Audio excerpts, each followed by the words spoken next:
Сүүлийн 50 гаруй жил бид амьдралын үнслийг хайсаар зэрэгэлдэх өвтргөө орон зайг тасралтгүй судалсаар иржээ. Бид тандагч оройруудыг ангар руу явуулж тентхийн чулууг өрөмдөж шинжилсэн. За мөн сугар гаргийн агаар мандлаас ус хайх зорилгоор шүргэн нисэж бүр цаашлаад солируудаас цуглуулсан усны дээжийг их тэлхийдээ авч ирсэн. Харамсалтай нь эдгээр амжилтуудаас үл хамааран бид амьдралын үүслийг олж чадаагүй л байна. Амьдралын үүсэл гарлаг болох бидний дараагийн найдвар бол фэлхэн хэвийн пуужинд дачигдаж буй шинэ орчноос амьдралыг хайх судалгаанд зориулагдсан даалгавар юм. Энэ бол Европо мөсөн дагуул. Хайлт харахад Европоогоос амьдрал улмыг хайх тохиромжгүй мэт санагдана. Бархас бод манай нарны аймгийн амьдралд итгэх бүсээс гадна байрладаг. Европогийн хэмжээ манай сарнаас арай бага. Дагуулууд ихэнхдээ чулуурхаг агаар мандал маш нэмгэн эсвэл огт байхгүй бөгөөд ихэвчлэн нарны цацрагаас хамгаалах үз хүчтэй соронзон оронтой байдаггүй. Энэ бол тойрог замд эргэлдэх хиймэл дагуулаас ч хатуу ширээ орчин. Европог хөлөг нарны эрчим хүчээр ажилдаг боловч түүний нарны авт нь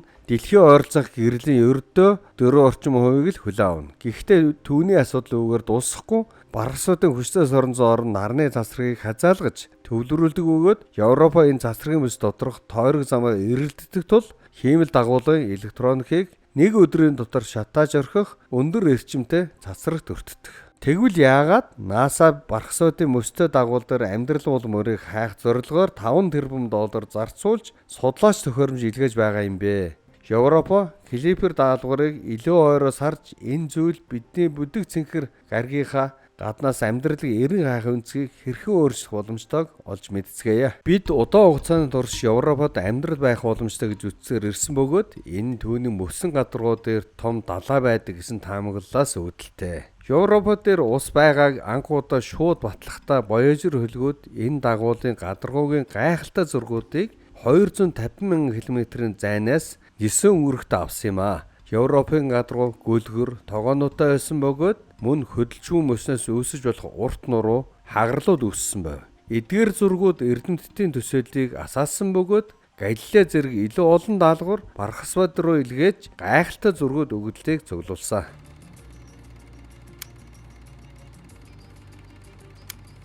Гэхдээ Галилейгийн даалгаврыг гүйцэтгэх явцад зарим хачирхалтай зүйлс тохиолдож эхэлсэн. Тэрээр Бархасбадын өөрийн дагуулах йогийн ойролцоо нисэх үед чухал өгөгдлөө алдсан. Өндөр энергитэй электронууд сансрын хөлөг рүү нэвтэрч санах хоог нэг биетийг өөрчилснөөр түүнийг аюулгүй оронд оруулсан. Галилей Бархасбадын цацрахын бүс дотор хэтэрхий удаан байж түүний багц хэрэгслүүд зориулалтаас 3 дахин их цацрагт өртсөн байна. Ийм хэмжээний цацраг Европогийн гадаргуу дээр үүсэж болох бидний мэдэх амьдралын хэлбэрийг үгүй хийхээр хүчтэй. Иймээс Европогийн мөсөн бүрхүүл маш чухал. Уг бүрхүүл доороо байгаа далайг ионжуулах цацрагаас хамгаалдаг. Гэхдээ хачирхалтай нь энэ цацраг Европо дээр амьдрал үүсэх боломжийн түлхүүрч байж болох юм. Гадаргууг бөмбөгддөг палазан болон цэнэгтэй ионууд ус төрөгчийн хит эсэлсээр хүчтэй эсэлдүүлэгч үүсгэж болно.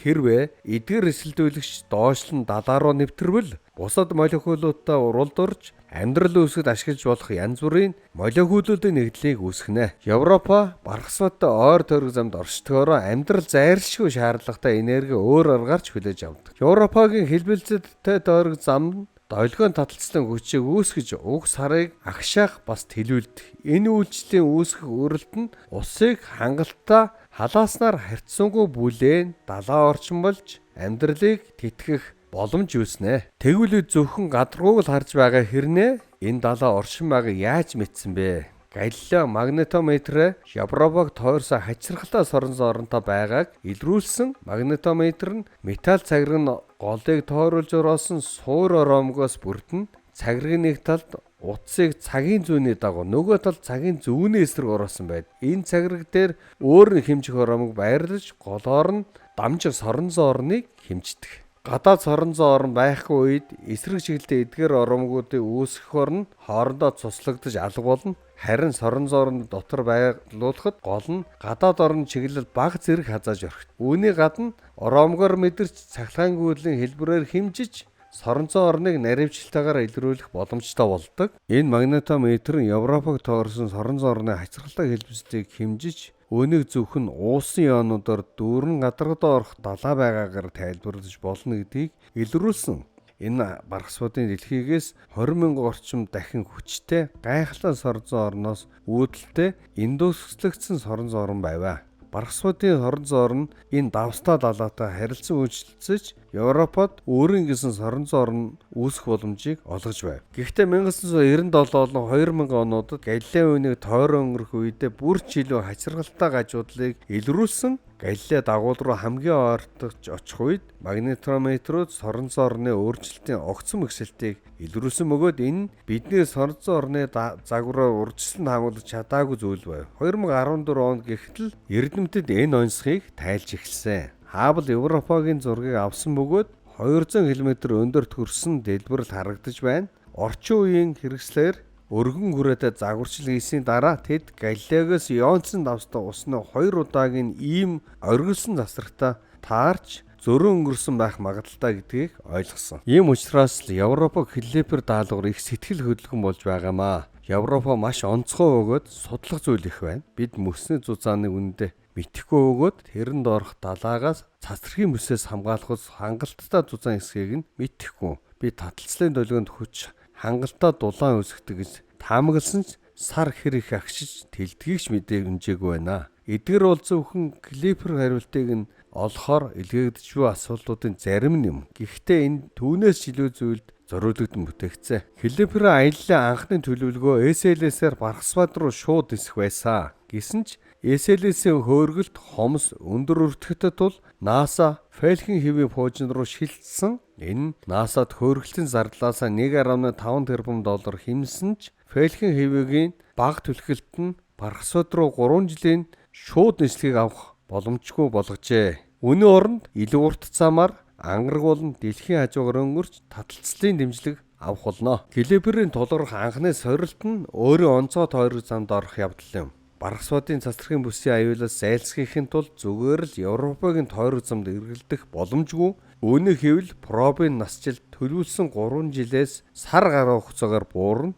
Европаг тойрохын оронд Клипер Баргасбадыг маш 100 тойрог замаар эргэн 14 хоног тутамд Клиперийн Баргасбадын өндөр эрчимтэй цацрагын бүс рүү шумбаж Европыг хажуугаар нисэхдээ 4 км/сек хүртэл хурдлах болно. Ингэж богино хугацаанд зөрөө өнгөрөхдөө маш их хэмжээний өгөл цуглуулахад анхаарна. Дараа нь Клипер 10 хоногийн турш илүү аюулгүй бүс рүү ухарч энерги хэрэглээгээ холбооны систем рүү шилжүүлж өглөө буцаан илгээж шаардлагатай тойрог замын залруулгыг хүлээнэ. Клиперийн цацрагын бүсэд энэ богино хугацаанд нэвтрэлтэд төсвөртэй байхаар бүтээгдсэн пробын гол бие дотор том хөнгөн цагаан хайрцаг байдаг. Бүх электроникийг энд хадгална. NASA үнийг Vault гэж нэрлэдэг. Клиперийн Vault-ийн ард байгаа инженерүүд пробын өртөх цацрыг загварчилж даалгаврыг төлөвлөгчтэй хамтран дагавар руу ойртох шаардлага болон цацрагын бүс дотор өнгөрүүлэх хугацааг тэнцвэржүүлсэн.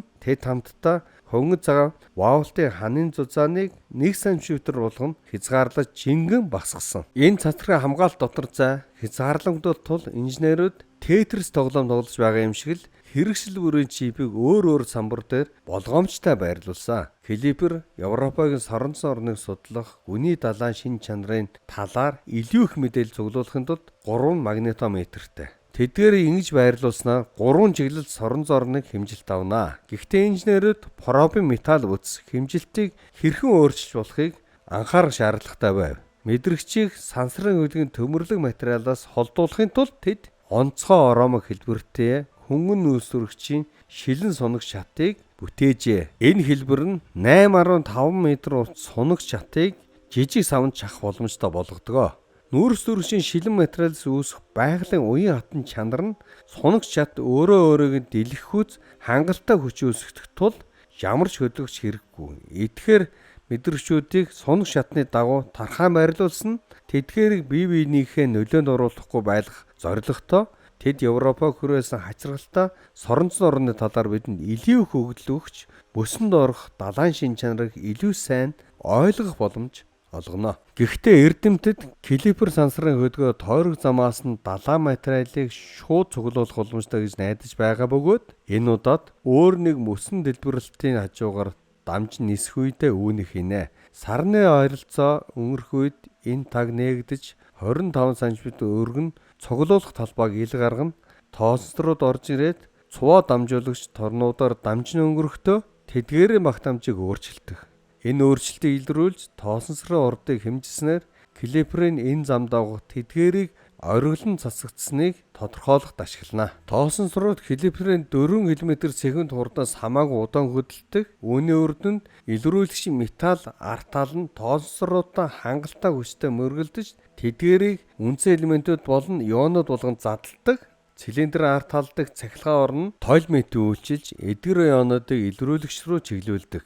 Хүнд ионууд хөнгөн ионуудаас илүү удаан хугацаа зарцуулан байж илрүүлэгчд хүрэх тул эдгээр нислэгийн цагийн зүрэг хэмжиж тоосонсрын бүтэц бүрэлдэхүүнийг тодорхойлж чадна. Гэхдээ тоосонсор бол Клипертэй таарлах цорын ганц зүйл бишээ. Проб сартаа хангалттай ойр байх тул түүний нэмгэн агаар мандлын найрлагаас дээж явах боломжтой. Бид мөсөн дээр бууж буй цацраг туяа амьдрал шаардлагатай хийнүүдийг үүсгдэг гэдгийг баталгаажуулахыг хүсэж байна. Клипер Европагийн агаар мандал нам өндөрт нисэх үед хийнүүдийг энэ хоолой руу оруулж электронны урсгалаар бөмбөгддөг. Энэ хий молекулуудаас электроныг салгаж тэдгээрийг ионжуулдаг. Цэнэгтийн ионуудыг цахилгаан орн өөрөөрөө дамжуулан түлхэж хурдсахдаг. Янз бүрийн мастын ионууд өөр хэмжээгээр хурдсна.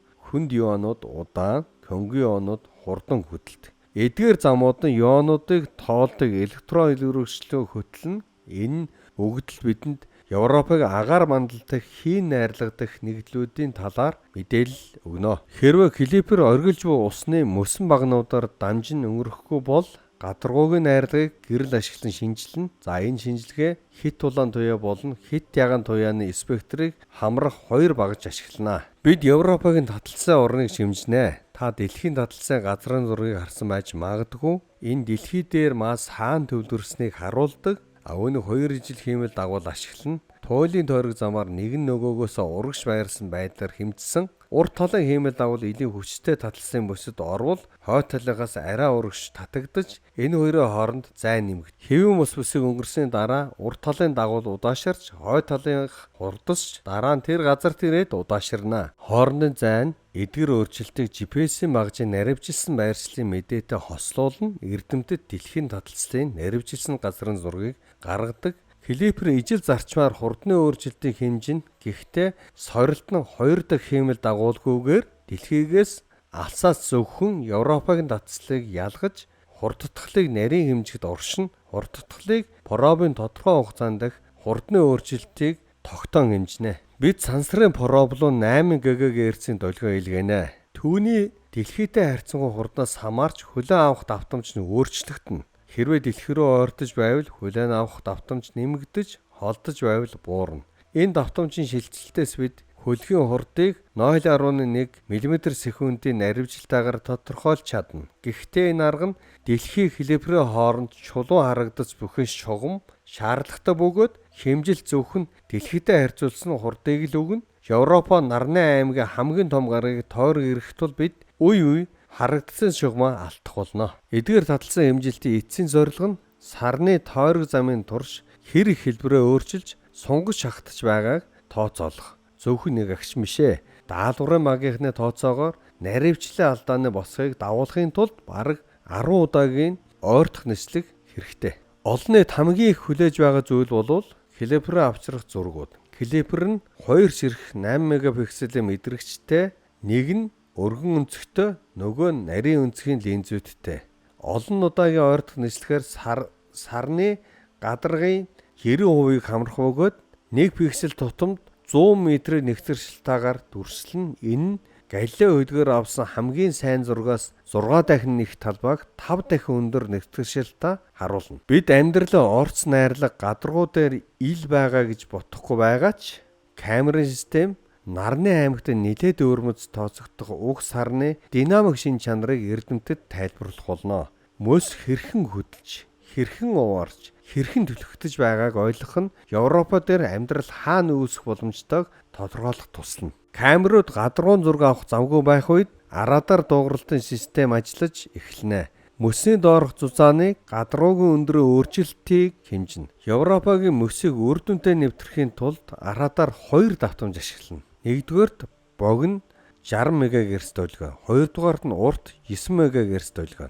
9 МГц урт долгион нь мөсний барзгар хэсгүүдэд саад учруулахгүй гүн нэвтрэнэ. Гэвч бархсвадын ариадад долгионд саатах тул зөвхөн бархсвадаас хол байгаа талд ашиглаж болно. За 60 МГц богино долгион нь бархсвадын долгионд саатахгүй гэхдээ мөсний барзгар гадрууд илүү идэрэмтгий тул үүнд амархан тархаж суларна.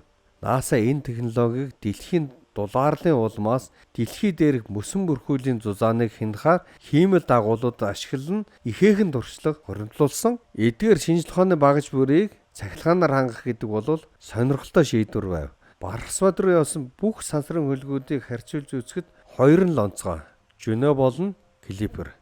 Энэ хоёр л том нарны автангаас тэжээгддэг. Харин өмнөх бүх хөлгүүдийг цөмийн дэвсгэр өрсөлддөг цөвөн цаг үед бүтээж хөөргсөнд бол радиоизотопын цахилгаан үүсгэгч RTG ашигладаг байжээ. Шинжлэх ухааны хэлбэржүүлэлтийн нийтлэг маань гэр бүлээрээ шимтэн үүсдэг, 7 нүгээр сонид сангаа эрдэм мэдгээр услаж буй хүндэт үзэгчдэд маш их баярлалаа. Контентыг маань тасралтгүй тууштай гэхэд та бүхэн сэтгэгдэл лайк, шеэр, сабскрайб болгоно чухал шүү.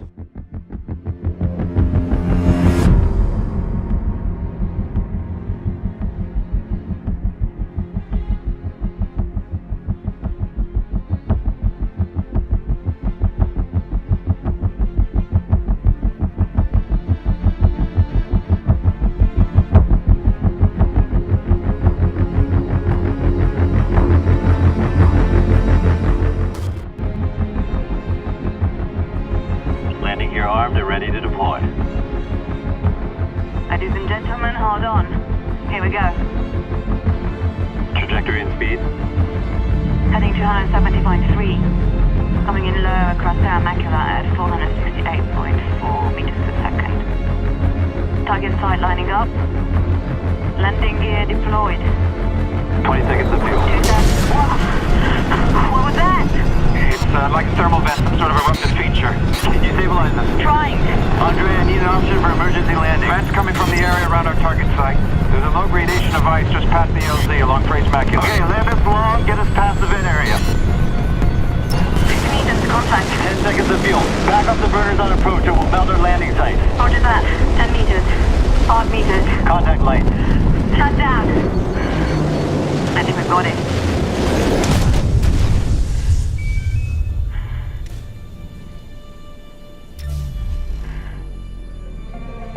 Энэхүү шинжлэх ухааныг хэлбэржүүлсэн нийтлүүдийг сайн дурын үндсэн дээр хүүхд залуусын шинжлэх ухааны боловсролыг дээшлүүлэх, нийтийн шинжлэх ухааны боловсролыг сайжруулах зориулж хийдэг тул та бүхэн энэ чиглэлд хамтдаа хувь нэмрээ оруулахыг хүсвэл доорх данс руу кофены мөнгө хийж болно шүү.